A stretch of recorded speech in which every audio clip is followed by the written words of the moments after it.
Welcome to another exciting episode of the $1 Million Peddlers. I'm Paper Guy. And I'm Mr. Magazine. And it's Saturday, which is BOLO Day. Be on the lookout day. We give you some sales highlights from the past week. Things that actually did sell on eBay. Give you a little bit of a discussion about what they are, why they are. And occasionally we'll show you something that sold on eBay that you probably shouldn't buy because it took a little longer than we thought it would to sell. Take it away, Mr. Magazine. All right, up here we have an autographed, signed 8x10 photo, Martin Milner and Kent McCord. Do you know what TV show that was? I have no idea. My lister didn't know either, apparently, but he knew who they were. I'm thinking Car 54, Where Are You? Or some police squad or something. Somebody will tell us down below. They'll absolutely tell us. I don't have the slightest idea. I think I took a $75 offer on it, and I'm sure I didn't pay anywhere near that. Two incredibly skinny cops? Yeah, I had a certificate there also. That's how they knew who it was, yep. Exactly. If not, I would have never known either. Two skinny cops. True. Yeah. See it to their face. Now, who's that COA from? Cap Snaps. Okay. So if it comes with it, we put that on there, obviously. Right. You know, if something fall, I don't know how much weight it holds to fall back on it, but. Well, and that's one thing that I've seen people asking on Primetime's Facebook group. Do check it out for resellers. Somebody or other had picked something or other up that, they'd gotten it signed themselves, and they were asking about selling it without a COA. Yeah. And I mentioned I sell things without COAs all the time. Yeah. But the things that I tend to sell without COAs are things like books by local authors. Right. If somebody is going and putting fake signatures inside of a book from a Rochester author from the local historical society, you have your head examined. They've got more time than they know what to do. So true. You don't have to worry about it on things like that. All right. Next up, if you find pennants at a garage sale or whatever, I would scarf them up. This is Anthony Carter of the Vikings, and it went for, I think, $15. Now, there were a whole bunch of them from that series of pennants, that style. What would a real superstar, like, I don't know, Joe Montana, what would he go for out of that? About the same, or $20, $25 maybe. Okay, so there's no, as far as you know, there's no $100 ones. I don't think so. If anything, it would be an oddball guy. Okay, because everybody would have wanted the Jim Joe Harbaugh Montana or something like that, who wasn't that famous, but now he is. Right, right. Yep. Next up, Teeny Mates 2021 Dak Prescott Cowboys. This is a short print, and it went for $40. Now, how do you know it was a short print? I didn't know, but the person I got it from said it was, or the person that listed it researched it. I think I think the guy bought it from made a list for me because I had no clue. Right. Yeah. If you took it and went on eBay, you would know that it's a short print, but right. There's hundreds and who knows thousands of short prints probably because they make a lot of these, but they're tiny, 1 or 2 inches tall. That's about it. Wow. Yeah. Like the size of the old homies. Remember those? Yeah. Well, we don't play this. There you go. More of that. Next up, this is one of those things that I've never seen before, yet I sold it for $60. Bose Solo TV sound system with auxiliary converter, and that's about it. Looks to be in good shape. It should work, I'm assuming. Comes with power cable, remote, and auxiliary converter to play music from a phone. Oh, nice. There you go. Well, and Bose is always a really, really good brand, so that's something rather to keep your eyes out for. Now, the problem is most people know Bose is a good brand, right. Yep. So you're probably not going to pick them up too cheap, but in that rare opportunity that you see them, definitely do pick them up. All right, next up. Disney Mickey Mouse Goofy Dumbo Christmas Tree Snow Globe and Box. This sold after Christmas, but I'll take it any which way, and we got $80 out of this. Nice. Now, and it came with the box? Yeah, it's a collection. I bought, 100 of them or whatever, some were quantity and duplicates, but they sell 1, 2 here and there, so. No, but my question is with the box, I'm expecting that box it comes with something rather specially shaped to put that into? Yeah, okay. Styrofoam, and then we'll double box it just to play it safe. Yeah. Okay, yeah, because I'm looking at that there, and I'm saying if I had to pack that without that styrofoam, right. Yeah, good luck to you. Exactly, true. Next up, Imperial Shuttle Star Wars Return to the Jedi, Kenner 1984. Wow. And it is incomplete, and still went for $385 with 14 bids. Yellowing, stickers are peeling, overall good condition. So that must be one of the rare. Was that rare because it was expensive to start with, or was it kind of after the craze was over? Yeah, it was from Return of the Jedi. It was a big ship that wasn't popular at the time. It wasn't in the movie very long, and after a while, people wanted them because they were cool. Well, or they're completists, and right, they want the whole everything. Exactly, yeah. Wow. That's that piece that's so it's probably $500 loose if it's not yellowed and complete. And what would that be worth in a box? I'm assuming it came in a box. Thousands, yeah. Oh, wow. At least 1,000 or more, depending on condition of the box. Wow. And let's see, last up here, Cold Front G.I. Joe Hasbro Vintage 1990 4-inch figure with card, and it's sold at auction for $100. And that's not a send away or anything? I don't believe so, no. Not with the card and everything? Wow. Yeah. So was that just a tougher to find figure, not a popular figure? Or? It's got to be a rare one, yeah. It's from 1990, so it's not from an 83 or 84 series, so yeah, it could be a short print of some sort. Wow. Interesting. Yeah. All righty. We'll head on over. Something you probably shouldn't buy if you see out there.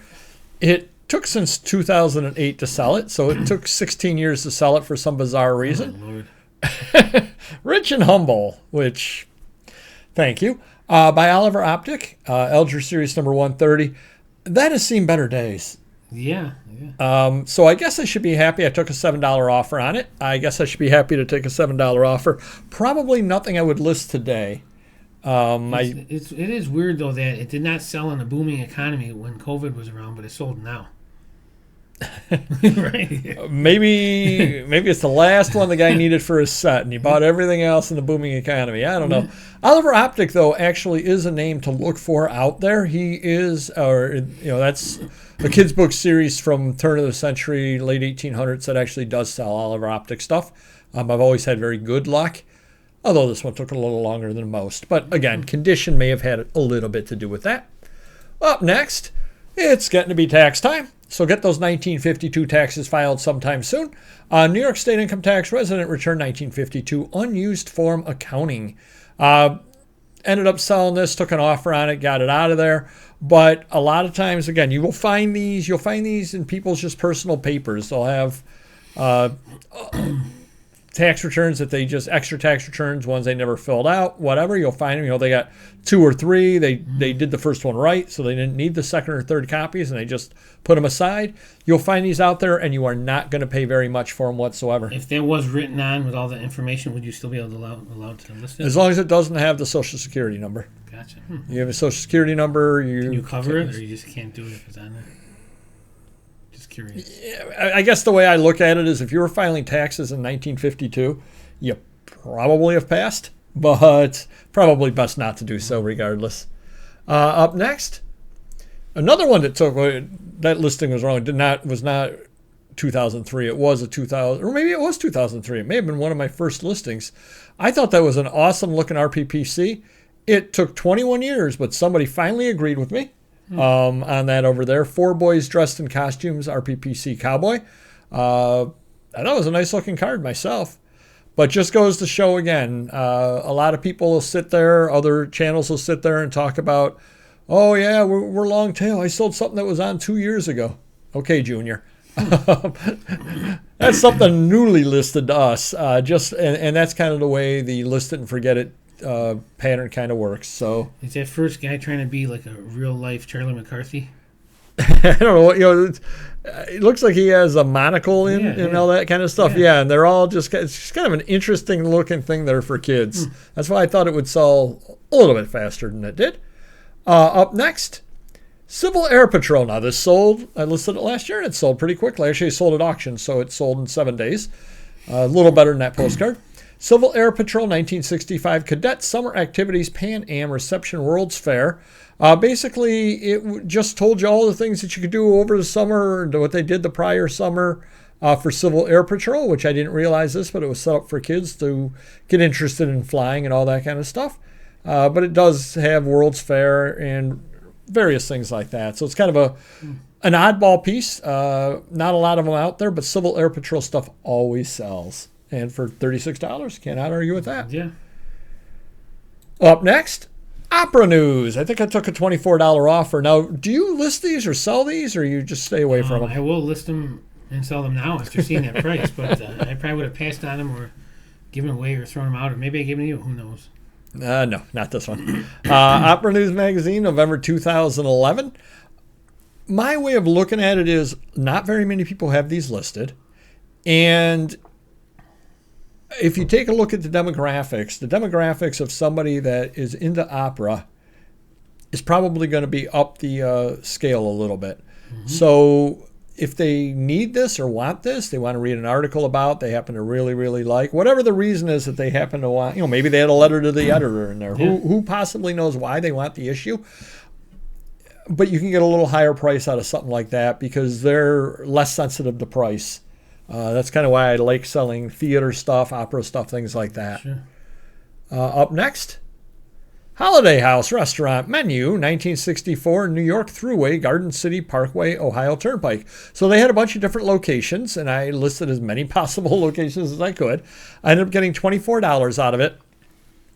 But don't sleep on menus. They always will end up selling, and it's always fun to read through them and look at them as to see what the food was. Braised Swiss steak, old-fashioned chicken pie. And so on. But they're always fun to look at, and then people do buy them and do collect them. Whether it was because they remember going to there when they were a kid, whatever the reason happens to be, somebody or other wanted it, and I'm quite happy about that. Up next, St. John Terrell's Music Circus 1966 brochure. The Supremes, the Byrds, and Louis Armstrong. That was a nice little lineup coming over to that place over there. But literally, it's a folded up sheet of paper that tells you all the acts that are coming, and it went for $44. Smothers Brothers, Liberace, Pete and Nero. I wonder if maybe it sold because the Smothers Brothers were on it, because obviously they were not. Unfortunately, the one passed recently. Ella Fitzgerald. Yeah. Mike Douglas show. Yeah. We can go all day with this. We can. Jose Krakow. Yes. Yeah. Yes, we can. But again, $44 out of that, which is just a folded up sheet of paper. Red buttons. There you go. So, and it's the kind of thing that a lot of times you can find these inside of programs, because somebody, let me see who's coming. Let me grab this, and we'll, and it gets stuck in a program. You buy the program, you find something like this. Yeah. You can end up oftentimes selling this for more than you can sell the program for. Up next. Who is that handsome man? Oh, sorry, I was watching the playback. Tom Selleck there. Ladies' Home Journal, January 1983. Tom Selleck, Rita Hayworth, Alan Alda. Went for $28 at auction. Now, what is your thoughts on that? If it had the 16-page wall calendar, I would have asked $50. Oh, really? Yeah. Okay.